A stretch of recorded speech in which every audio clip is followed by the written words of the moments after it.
What is up, everyone? Welcome back to yet another episode of First Date Unsolved.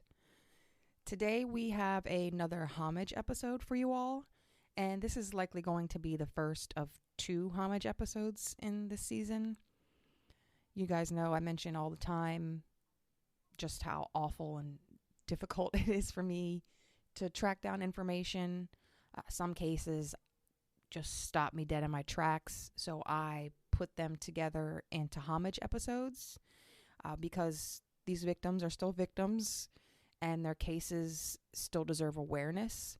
So just compiling them to put together a regular length episode feels much better to me than just completely ignoring these stories or putting together something that's like, I don't know, 10 minutes. I don't like those 10-minute episodes. I'm sorry, I just don't. Some people might like them. I don't see anything wrong with other podcasts that do that. It's just, I don't know. I don't like to do it. And at this point right now, it is a Friday, the last Friday in September. It has been raining off and on for a week. I woke up this morning, my phone is completely dead. Not just the battery, but the whole phone has stick a fork in it. It's done.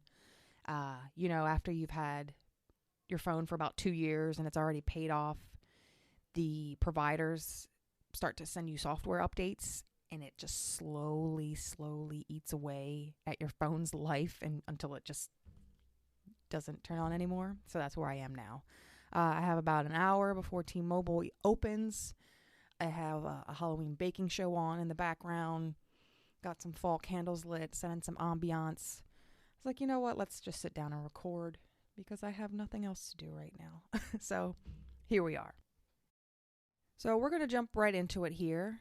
And we're going to start with a missing persons case.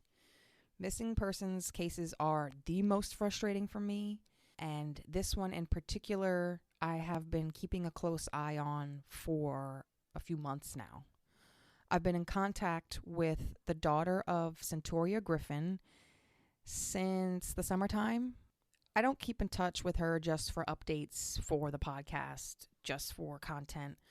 I keep in touch with her to let her know that I'm thinking of her and her family and that I'm praying her mother is found safely. I have a genuine concern for this woman. I have a genuine interest in this family. So that's why I've been keeping in touch. I don't think the daughter is entirely comfortable with being interviewed. That's fine, completely fine. But this, like I said, I'm kind of invested in this at this point. So I did want to do at least a brief, small overview of this missing person because Cintoria Griffin went missing on Sunday, June 11th of this year. So that has been, June, July, August, September. It's 4 months. Yes, I had to count on my fingers. Whatever. But yeah, that's been 4 months now of this woman just being gone. Her family doesn't know where she is. Police are involved. Wilmington police are doing what they do. Newcastle County police are refusing is a hard word, but Newcastle County police are not going to intervene. I don't have the details on that. Listen, I don't know. It's just frustrating for the family because this woman is out there all alone and they have no idea where she is. Sunday, June 11th is impossible for me to forget. I always remember that day because that is Mr. First Date Unsolved's birthday. There have been several possible sightings of her all along the Kirkwood Highway. I don't know if you want to call that a corridor. I don't know. But the Kirkwood Highway area, that stretch. Sightings range from Newark to Trolley Square and other locations in and around Wilmington. On the day that she went missing, she is said to have boarded a DART bus around 5:30 p.m. in the 1000 block of North Market Street. She exited the bus in the area of Kirkwood Highway and Delaplane Avenue near Newark. We know that because police pulled surveillance footage from the DART bus, so that's how they know where she exited. On 2 separate occasions, search parties were formed to case the areas where she had been reported, but both times searches turned up with no results. Miss Griffin is described as being a 58-year-old black female. She is 5'5" and 110 pounds. She has brown eyes, and at the time she disappeared had brown/blonde hair, so maybe like a highlight situation. When she went missing, she was wearing a multicolored dress with gold sandals and a green handbag. Now, this was in the summertime. That is a summer outfit. The weather is cooling off, so I'm not sure if she would still be wearing that.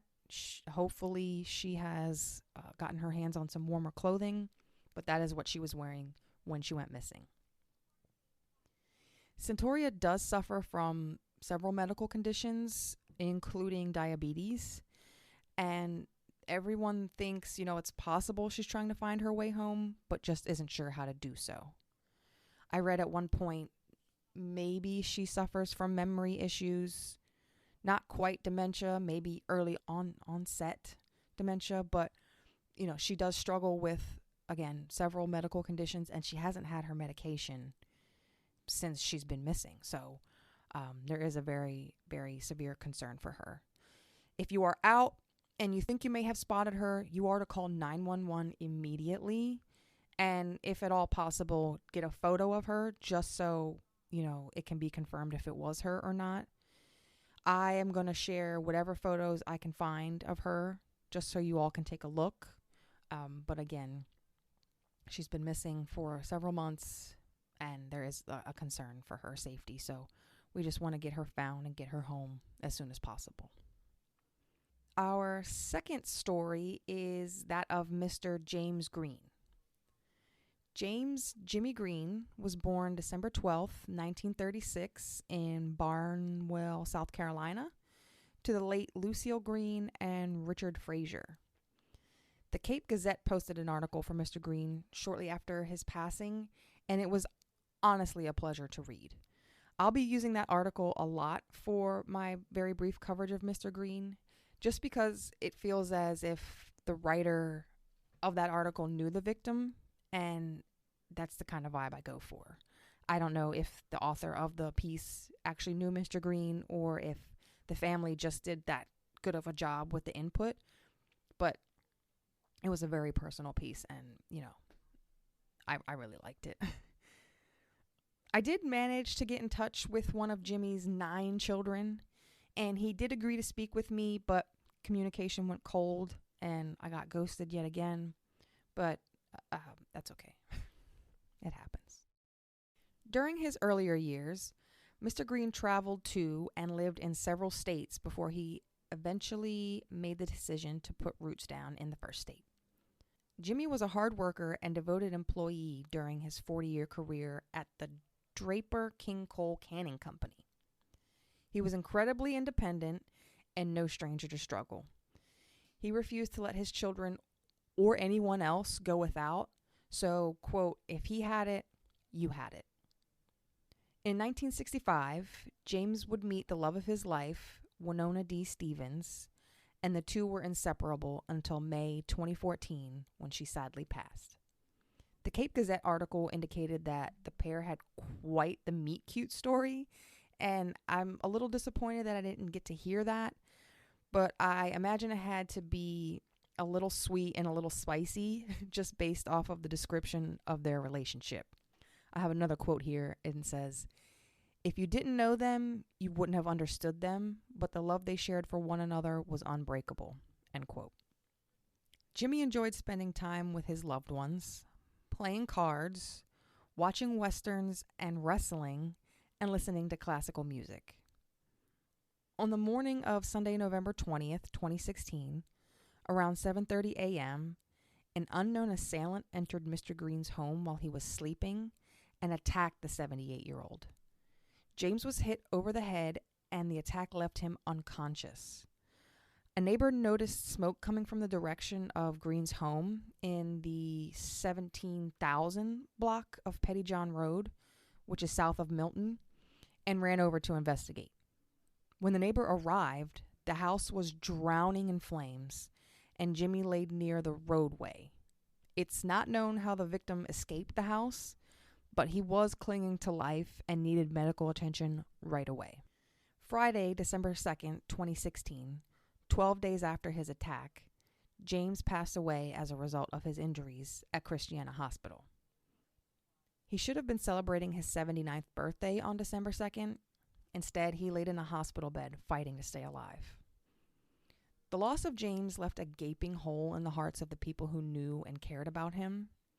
Besides his 9 children, James left behind his 21 grandchildren and 15 great-grandchildren. Though those numbers are likely to have changed since 2016, that's a lot of people who are mourning the loss of him. Jimmy was said to often have people at his house, even people he really didn't know all that well. Again, it's said if he had it, you had it. He didn't like to see people struggle. If he could help you out, he could.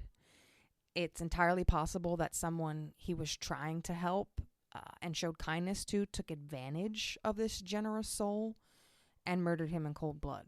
Police have said that the suspect, or multiple suspects, were described as males. I'm not sure how you can't distinguish from one or multiple. I don't know, but whoever did this was a man. No other physical description was given, and even 1 year after the crime, there were no leads. So, I don't know. I just know this poor man woke up one morning, was attacked, his home burned down, and he died 12 days later due to his injuries. So, to this day, it's still unsolved. And if you have any information, of course, you can always contact Crime Stoppers. But that's the sad story of Mr. Green.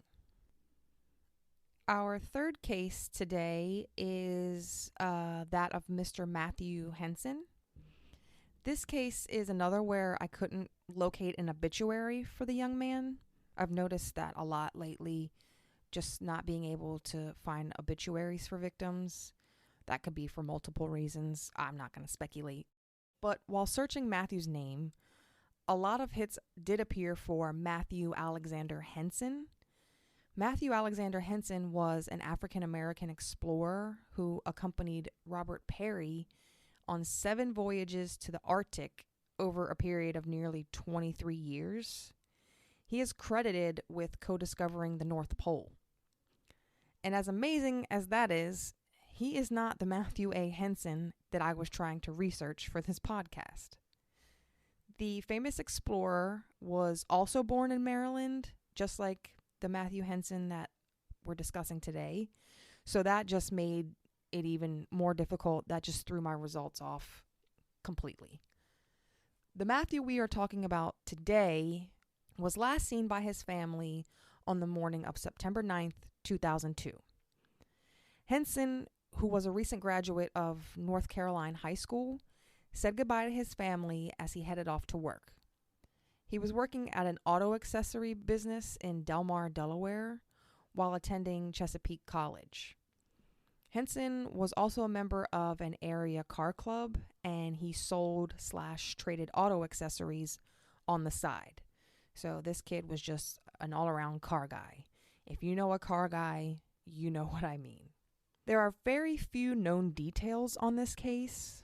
One report mentioned that late in the evening on September 9th, police were called to the area near Farmington, Delaware, because neighbors reported hearing gunshots.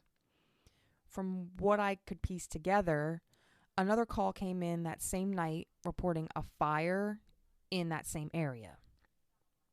Once police and firefighters arrived, they found a car engulfed in flames.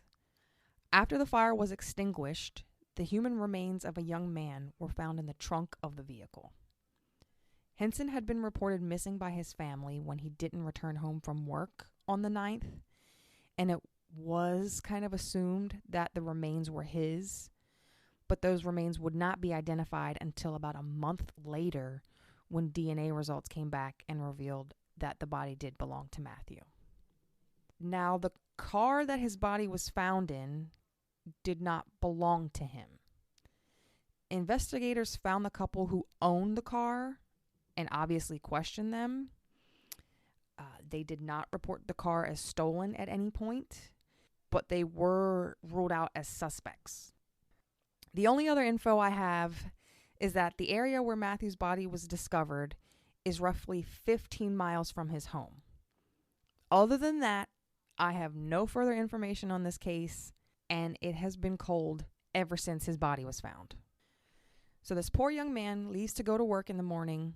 I'm recapping here just because reading over this after I've stepped away from it so long just blows my mind a little bit. He leaves to go to work in the morning. He just graduated high school. He's working. He's attending college. He doesn't come home. His parents worry. They report him missing. He's found in the trunk of a burning vehicle 15 miles from his home. And the vehicle he's found in doesn't belong to him, but the people who own the car never reported it missing. If you thought nothing ever happened here, you thought wrong, guys, right? Matthew's case I struggled with. This next one was even worse. I threw in the towel on this case. Mr. Russell Legates is the fourth story we're talking about today. This case threw me. It threw me for a loop. The one and only source of info I was able to round up for Russell was another podcast called Unsolved Murders in America. That podcast is hosted by Delmarva Studios, but I wasn't able to find any working websites or social media accounts for them, so I'm not sure if they're even still operating. The host has an episode where he covers Russell's murder, and he also covers Jane Marie Pritchard's murder in his first episode. Jane Marie Pritchard was covered here by me on episode 3. Those episodes are available on YouTube and Spotify, and I found Mr. Legates' episode on Audible, so they are out there still if you're interested in checking them out. Again, I'm not sure if that podcast is still operating otherwise. The content on Russell goes more into detail on who the host thinks is responsible for the murder and their background. He does give a little bit of info on Russell's life in the very beginning of the episode, but most of it is about who he thinks, again, is responsible. You guys know that I like to tell the victim's story here versus theorizing and investigating. I'm just not cut out for that, and that's just not the theme here. But interestingly enough, he mentions that he believes the individuals responsible for Russell's death could possibly be responsible for the murder of Jane as well. I'm not sure if the host knows these people personally, if he has it out for them, I don't know, but he has it in his head that it's connected. When I attempted to do my own research on Russell, I was met with a lot of conflicting information. I'm sorry, I know I'm huffing and puffing a lot. It's bringing me back to when I tried to put this together back in August, I think. It was, I felt like I was in the Twilight Zone or something. I fully intended on giving Mr. Legates his own episode just because I thought, hey, there's a whole other episode on a podcast here about him. I can use that. I can build off of that. But I hit a wall and I just couldn't sit here and stress myself out over it anymore. I spent 2 weeks here on this guy trying to do his case justice, but I just couldn't. Even just sitting down recording this and reading over what I've written, I had to stop and pause at least twice already to Google him again, and everything I can find is very conflicting. But here is what I do know, okay? Russell Legates was found deceased in his home on July 14th, 1989. He had missed a doctor's appointment that day, so his doctor's office called in a welfare check because they were concerned about the 84-year-old man's well-being. When police arrived at his home, they discovered that he had been murdered and passed away due to multiple stab wounds that he had received. I also know that Russell had a wife named Jeanette Legates and a son. But I promise to God, if you do your own Google search on any of this, you will only see obituaries and information on a Russell K. Legates that passed away in 2009.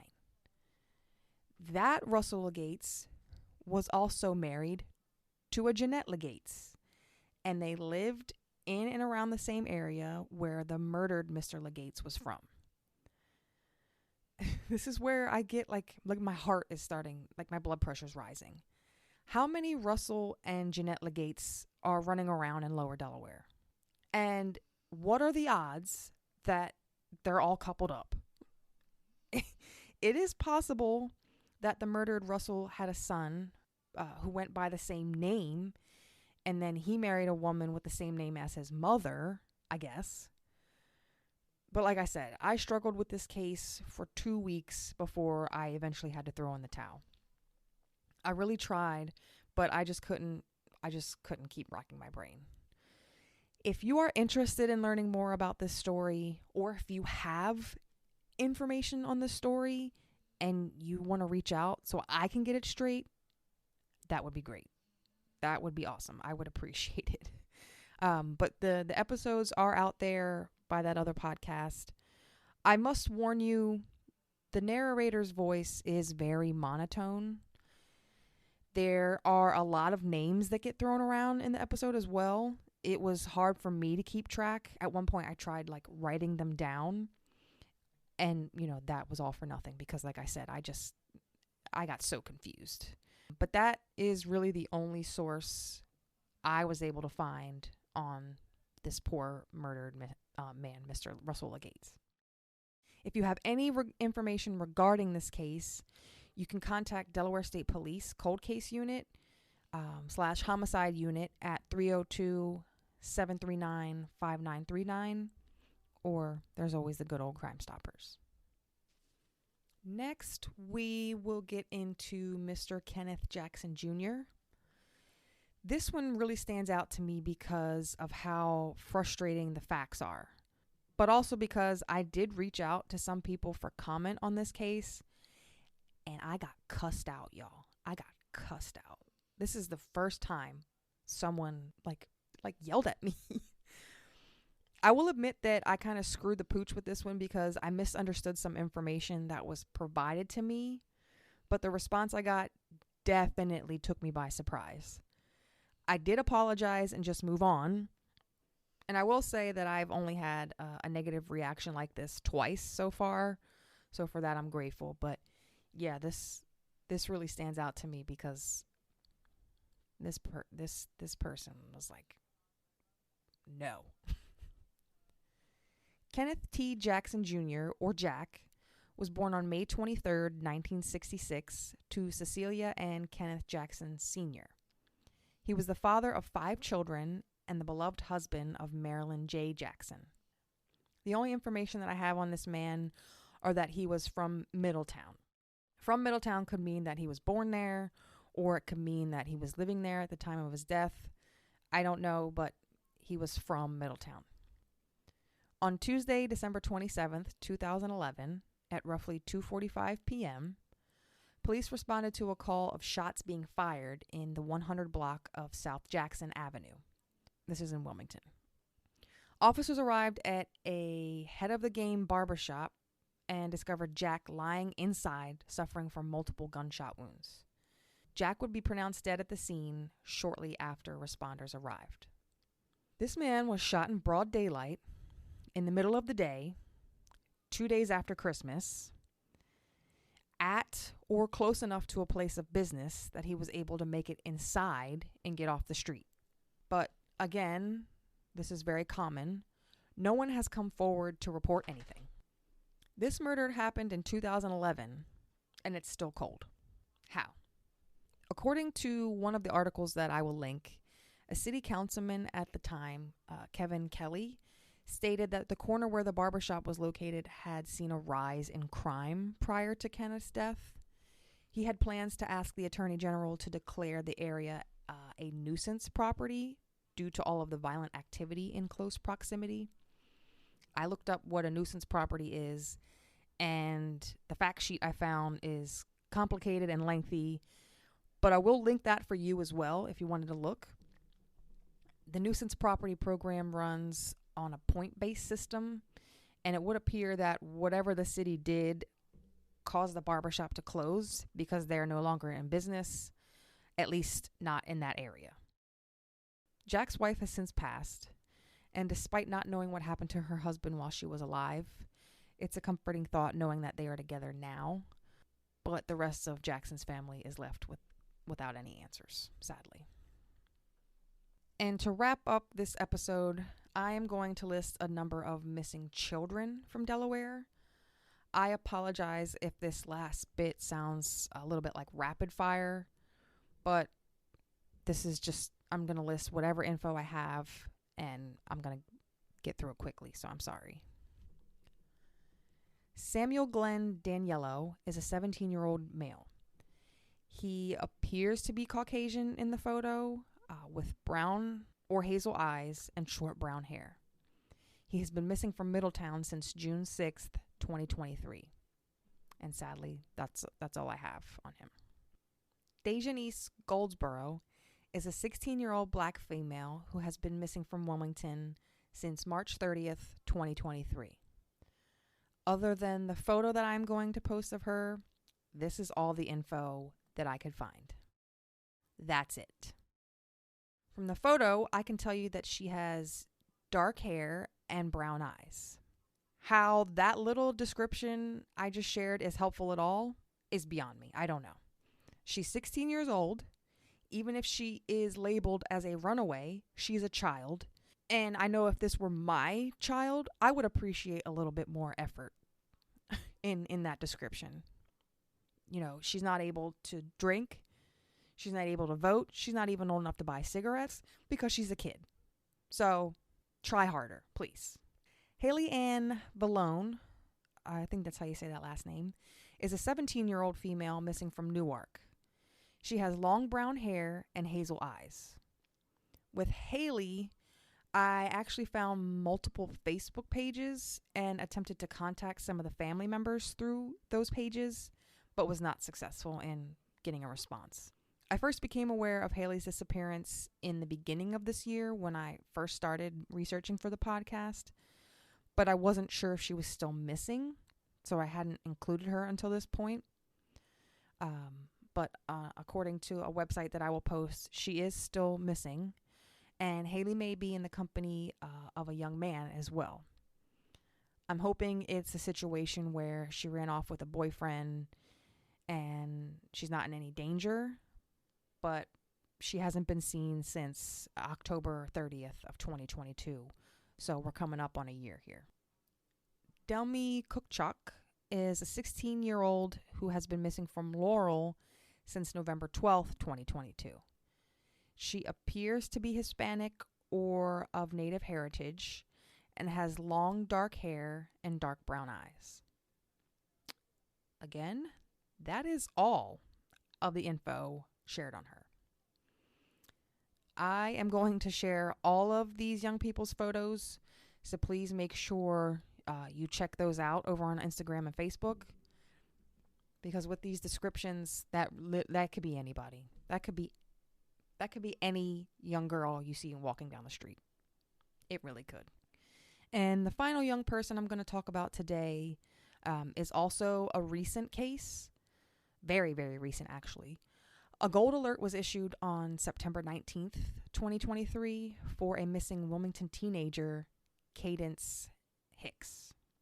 Cadence left her residence on September 7th, 2023 and has not been in contact with her family since. All efforts to locate Cadence have been unsuccessful, and there is a concern for her welfare. Cadence is described as being a black female, 5 foot tall and 115 pounds. She has brown eyes and black hair. There is no last known clothing description at this time, but it is believed she may be heading to an unknown location in Westchester, PA. Police are asking anyone with information on the whereabouts of Cadence to please contact the Newcastle County Division of Police by dialing 302-573-2800 or by visiting their website at www.ncpd.com. You can also reach out to them on their Facebook. There's multiple ways to get in touch with them. But if you do have any information on her, please, please, please report it. If you have any information on any of these missing people, Miss Griffin or any of these children, please report it. If you have any information on any of these unsolved murders, please report it. This, again, is the second of probably many Homage episodes. There will be a lot of photos to look at over on social media, so please be sure to check that out. I appreciate you all for listening. I appreciate those of you who keep coming back. It means a lot to me. It means a lot to these families of these victims. And one last time for today, if you thought nothing ever happened here, boy, oh boy, did you think wrong. Bye, guys.